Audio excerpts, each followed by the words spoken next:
Lesson 58. Powers of the Pope. What are the chief powers of the Pope? The Pope has supreme and complete power and jurisdiction to decide questions of faith and morals and to arrange the discipline of the universal Church. The power of the Pope extends over every single church, every single bishop and pastor, every one of the faithful. He may appoint and depose bishops, call councils, make and unmake laws, send missionaries, confer distinctions, privileges and dispensations, and reserve sins to his own tribunal. The Pope is the supreme judge, to him belongs the last appeal in all cases. The Pope is the teacher of all Christians, the chief shepherd of the shepherds and their flocks. The word Pope is derived from the Latin term papa, which means father. The Pope is independent of every temporal sovereign and of every spiritual power. He is responsible only to God. What is the temporal power of the Pope?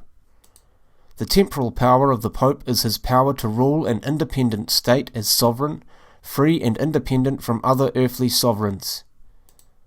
The vastness of the Church and the greatness of its responsibilities towards its millions of members require that it should be able to communicate with them unhampered by any national government, free of foreign interference. When Constantine the Great was converted at the beginning of the 4th century, he gave large grants of money and lands to the Church. Emperors who succeeded him added to the grants. In the year 327, Constantine moved the seat of his empire to Constantinople. Rome was abandoned to itself and became the prey of successive hordes of barbarians. The Roman people came to look up to the popes as their only governors and protectors. In fact, it was Pope Leo the Great who saved Rome from Attila, the scourge of God, and from Genseric, the Vandal. Thus abandoned by the emperors, little by little the people of central Italy became bound more strongly to the popes. In 754 the Lombards invaded Italy and threatened Rome. The Pope appealed urgently to the emperor in Constantinople, but he was indifferent, neglectful, and did nothing. In this emergency, the Pope crossed the Alps and appealed to Pepin, the Frankish king, to protect the people in Italy from the Lombards. Upon defeating the Lombards, King Pepin granted the conquered provinces to the Pope. In 774, Charlemagne, the successor of Pepin, confirmed the grant and donated additional provinces to the Pope. These possessions, called the States of the Church, the popes held till 1859. In 1859, all the states of the Church, except Rome, were seized by the armies of Victor Emmanuel II, leader of the movement for the unification of Italy. In 1870, Rome itself was taken and made capital of Italy, and the Pope became virtually a prisoner in his own palace. In 1929, the Lateran Treaty signed between the Holy See and the Crown of Italy recognized the Pope's temporal power and his sovereignty over the city of the Vatican by a formal concordat between the Pope and the Crown of Italy. The city of the Vatican is the smallest sovereign state in the world. At the time of the signing of the Lateran Treaty, it had a population of 532, only 250 of whom were resident. It is almost entirely enclosed by high walls and comprises 110 acres. What exclusive privileges does the Bishop of Rome enjoy to signify his supremacy as head of the Church? The Bishop of Rome enjoys the following exclusive privileges. He has precedence of jurisdiction and honour over all other bishops. The Bishop of Rome's jurisdiction extends over all Christendom. He is first in both authority and honour.